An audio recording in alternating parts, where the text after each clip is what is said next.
پای کې موږ ډېرې دعاګانې ذکر کړې وي. اخرنی چې موږ کومه دعا ذکر کولو نو د هغې عنوانو یا د هغه دعاګانو عنوانو چاته د جامو د مبارکي ورکولو دعاګانې. اوس د هغې نه بعد مؤلف وایي د غصې د علاج دعا، د غصې د علاج دعا. ګوره دا خبره یاده کړي، غصه انسان له ورتلل او د غصې حالات په یو چا باندې راتلل دا طبیعي خبره ده. داسې داسې بیماري نه ده چېرې دا سړی بیمار دی په ده کې یو مرض دی ځکه په ده باندې غصه راځي. نه، کیدی شي چې یو سړی د بیمارۍ د لاسه ورته غصه د حد نه زیاته ورځي، هغه جدا مسله ده. خو نور طبیعي حدودو کې دننه غصه راتلل او غصه ورتلل د عامه خبره ده. خو دا غصه به کنټرول ساتي. یعنی مؤمن غصه په کنټرول کې ساتي، د غصې په کنټرول کې نه وي. او چې کله ته د غصې په کنټرول کې شوې که نه نو ډېرې فیصلې، ډېرې خبرې، ډېر کارونه هغه به ستا ګډوډ وي. او زموږ خواله خو دا مسلې ډېرې راځي، خلک یې بیانوي، چا یو څه کړي، چا بل څه. لویه وجه د هغې غوسه وي. او د رسول صلی الله علیه وسلم خواله چې هغه صحابي راغی وی یا رسول الله اوصني، ما ته وصیت وکړه. رسول صلی الله علیه وسلم لا تغضب، غوسه مه کوه. هغه ته بیا یې وصیت وکوي، غوسه مه کوه. هغه ته به درېیم پیر وصیت وکوي، غوسه مه کوه. علما وایي ولې رسول صلی الله علیه وسلم دته درې پیرې دا وایي؟ ځکه چې غوسه د هرې جاخې او مسلې جړله ده. نو چې کله ته غوسه نه کوې، غوسه دې کنټرول کړه، نو ته له دې ډېرو جاخونه الله رب العزت وساتلي. او ځکه رسول صلی الله علیه وسلم تپوس وکړو د ملګرو نه، وایي تاسو پهلوان چاته وایي؟ هغوی پهلوان خو یا رسول الله موږ هغه چاته وایو چې مټوري تکړه یو سړی راونیسي او ځمکې یې راواچي. نه، هغوی پهلوان هغه دی من یملک نفسه عند الغضب، چې هغه د غصې په وخت کې ځان کنټرول کړي، ځان راټینګ کړي، ده ته پهلوان ویل کېږي. دا اصل پهلوان دی. یاره ما له غوسه راغلې وه، ما دا وکړو، ما دا وکړو، وروسته بیا ګرځي راګرځي چې اوس دې رسه لار را پیدا کړه، خو نه کېږي، خو ته کار تا کړی دی. چې کار دې کړی دی نو وروسته بیا دا عذرونه فایده تاله نه درکوي. اوس یو سړی وایي چې یاره په تا باندې چا کیس وکړو چې ده زه وهلی یم، او ته قاضي ته مخامخ شوې، ولې دې والی جي زه غوسه ومه، نو دا څه عذر دی؟ چې ته غوسه وي زه ماف شم، خو غوسه کې خلک وال کوي که نه. تا خو څوک ماف کوي په دې خو نه چې تا غوسه کې سړی والی دی. نو غوسه کنټرول ساته، غوسه به تا کنټرول نه ساتي. او بیا د طلاقو دا مسلې چې زموږ خوا راشي، بس په ځان پوه شوی نه یم او غوسه کې وم، نو چې دومره ته بېخوده شوې چې ګډې وډې دې شروع کړې، ولې دغه ځي ته دې ځان رسوه؟ دلته چې غوسه درله دا راټینګه کړه. الله په قرآن کې د مؤمنانو دا صفت ذکر کړی دی، کوم چې د جنت حقداران دي. الله وی والکاظمین الغیظ، او پټونکي د غوسې خپلې. غوسه خلک پټوي، ما وایي غوسه سړي له ورځي، خو ته به پټې، ته به پرې دا غاښونه را بندې. دا طریقه ده، دا نه چې غوسه له درشي او ګډې وډې شروع کړي. یو نیم بیا نه مشر ته ګوري، نه کشر ته ګوري، نه عالم ته ګوري، نه جاهل ته ګوري، نه جومات ته ګوري، نه بازار ته ګوري، نه سپینګیري ته ګوري، نه زنانه ته ګوري. دا بربادي به وي، دا کنځلې به کوي، دا خولې نه به پشم روان. دې سره سړي عزت هم کم شي. اکثر وایي که نه دا بعض پکې ووایي یو بل ته مړه پرېږدئ دی چې غوسې شي دی ګډې وډې وایي، لږ سبا به برابر شي. یعنې دا د عزت دی چې دی مشهور شوی په دې دی چې دی ګډې وډې وایي. نو هوښیار انسان، مؤمن، پهلوان هغه دی چې خپله غوسه په کنټرول کې ساتي. دلته وایي د غوسې د علاج دعا. روایت راوړی د سلیمان ابن سرد رضی الله عنه، د روایت امام بخاري، امام مسلم، امام ترمذي، امام ابو داود، امام حاکم یې ټول راوړی. هغه چې استب رجلان عند النبي صلى الله عليه وسلم ونحن عنده جلوس. خو زه بیا دا خبره ذکر کوم چې کتابونه خو ما اکثرو ملګرو له ورکړي د وینې مې د یو څو سره، نو چې هغه هسې المارو کې پراته دي هغه م راوړئ چې نور ترې فایده اخلي. که چا سره هم کتاب کور کې پروت وي او فایده ترې نه اخلي نو برای مهرباني پر روان درس کې واپس راوړئ چې دا کوم ملګري ترې فایده اخیسته غواړي چې هغه ترې فایده واخلي. ځکه کله چې کتاب تقسیمیږي هر ځای کې په هر سړي دا شوق چې ما ته میلاو شو، ما ته ته ترې فایده اخلي که نه کمرې له وړي الماري له که وړي مونږ سره هم په المارۍ کې پروت دي چا له به ورکړي چا به ترې فایده واخلي، هغه به یاد کړي، هغه به پکې سوچ وکړي، هغه به فکر وکړي. نو کتاب هغه چا له ورکړي چې هغه ترې فایده اخلي. هسې ځان سره دغه مه ودرو چې ستا کمره پې ښایسته ښکاري یا ځان پې دا کړې چې ما سره هم کتاب پروت. هر کتاب چې ګوره دیني دنیوي دا د ایښودو دپاره نه وي، دا د ویلو دپاره وي. او ځکه چې د چا خواله ورشي که نه که هغه دیني شخصیت وي او که هغه دنیوي او د ده په کتابونو باندې دې دوړې ولیدې که نه نو پوه شي چې دا سړی کتاب نه راځي. الا یو خو هغه دوړه کومه چې عامه لکه مثال کې موږ دا هم نه جوست معمولي او لازم موسم سیله‌ای یو شی بل یا جدا خبره، خو داسې دوړې چې بلکل دې پته لګي چې تی راولې او پوکي ورکې. کتابونه دې دپاره نه وي، کتابونه لوستلو دپاره او بیا د افسوس خبره ده د عام کتابونه خو پرېږده داسې پکې ډېر دي، لږ نه یم داسې پکې ډېر دي چې قرآن ورسره پروت دی او پکې دوړه پرته ده.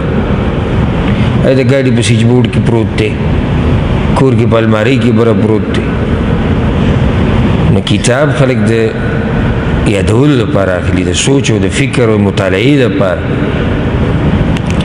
وی چې دوو کسانو د رسول صلی الله علیه وسلم په خوا کې د یو بل سره جګړه وکړه، استبه یو بل ته بدې ردې ووې او یې موږ ناست وو، دا اوس رسول صلی الله علیه وسلم موږ ناست دی. دا غوسه ګوره دومره خطرناک شی دی چې د دوی دې طرف ته هم سوچ لا لړ چې څوک ناست دی، رسول صلی الله علیه وسلم ناست دی. دومره خطرناک شی دی دا غوسه، انسان بېخوده شي چې بیا څه وکړو. دواړو یو بل ته بدې ردې ووایي واحدهما یسب صاحبه مغضبا قد احمر وجهه، او دا یو پکې سم غوسه دی، دا مخې د غوسې نه تک سوري شوی دی او دې بل ته بدې ردې ویلي دی، دا یو پکې ډېر غوسه دی. فقال النبي صلى الله عليه وسلم رسول الله صلى الله عليه وسلم وی إني لأعلم كلمة لو قالها لذهب عنه ما يجد. ما ته یو داسې خبره معلومه ده، داسې ذکر راته معلوم دی که هغه دې سړي ووایي که نه دا چې پکې ډېر غوسه دی نو دا کومه غوسه چې په ده راغلې ده، دا کوم حالات چې ده جوړ شوي دي دا به ختم شي. لو قال که ده ووایي اعوذ بالله من الشیطان الرجیم، که ده ووایي غوسه به ختمه شي. او ځکه دا د عربو ته کوم خیال چې کله جګړه شي سړی غوسه شي نو هغه سړي ته وایي ته اعوذ بالله ووایه، ته اعوذ بالله ووایه، د دې لپاره چې ستا د غوسه ختمه شي. ولې اعوذ بالله من الشیطان الرجیم؟ ولې شیطان؟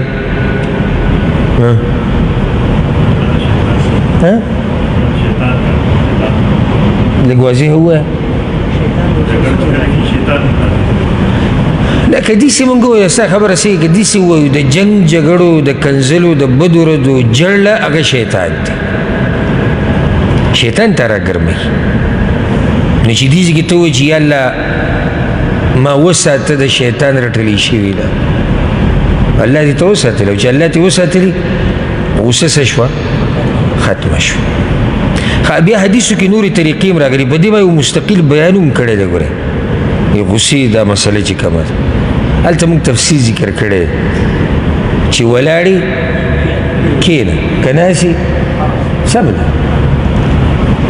ترشد اودس چاردام کول دا انتهایی اثر لري. دا اودس چاردام نه دا بدن یخ شي ورسره، به ورسره اعوذ بالله ووایي.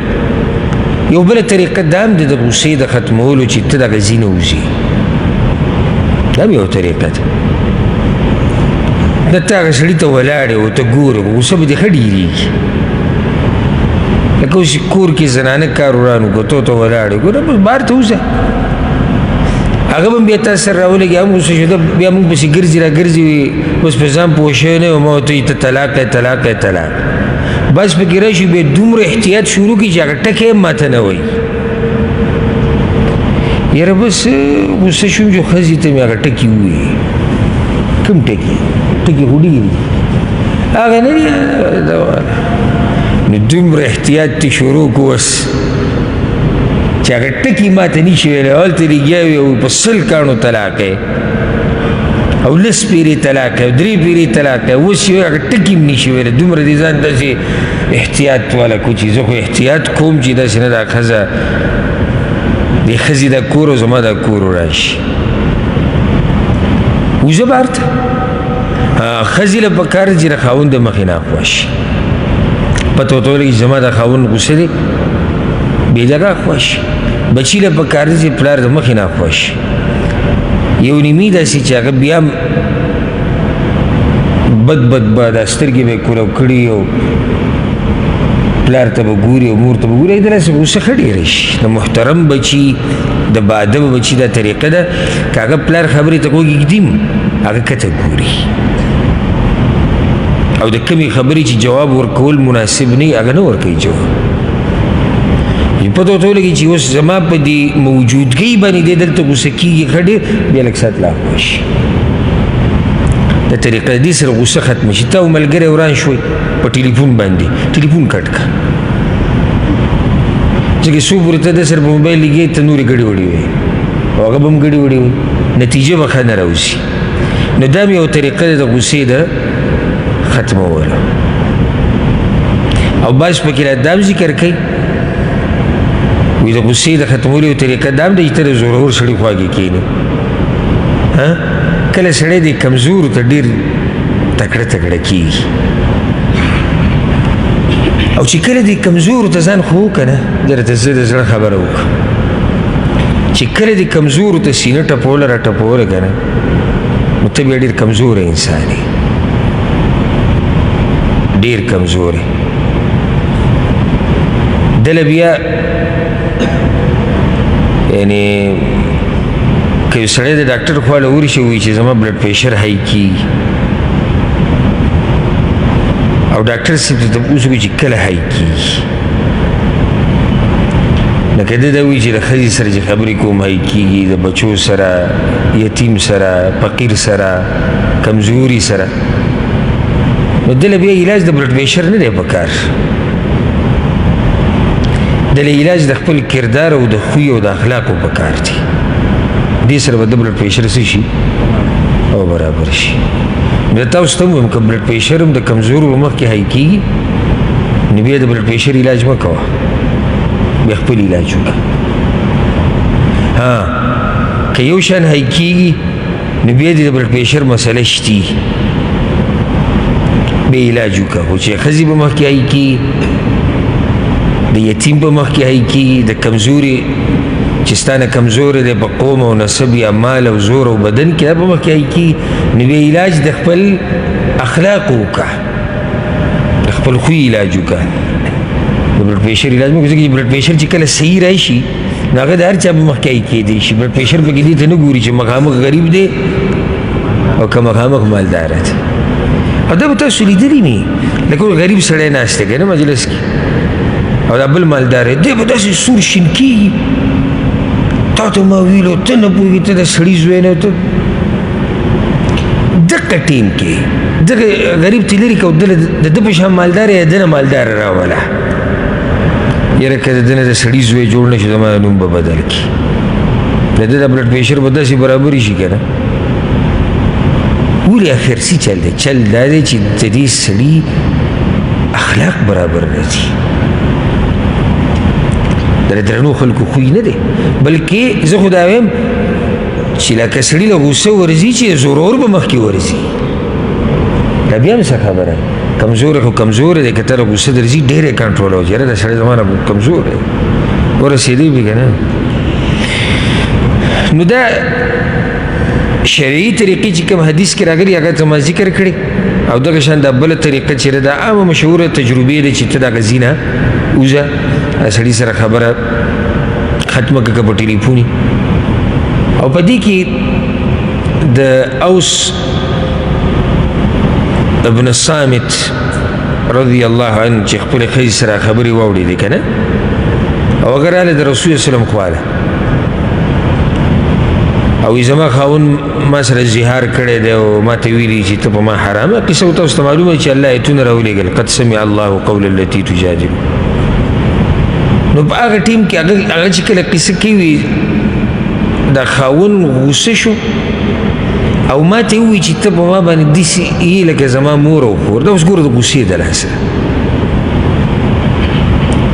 غوسې درځي ته ورسوه ښه نو بیا یې څه چل وکړو وی بیا لاړ بهر کېناستو کوم چې ځایونه جوړ شوي په دې محلو کې کلیو کې که خیال هم کړی هغې ته خلک راجمع کېږي دا مشران پکې کښېني هلته بیا څه وخت کېناستو دا هم بیا هوښیارتوب و چې دې سره د غوسه څه شي دا ختمه شي د هغې نه بعد وایي د پرنجي په وخت ذکر او د هغې جواب پرنجی کول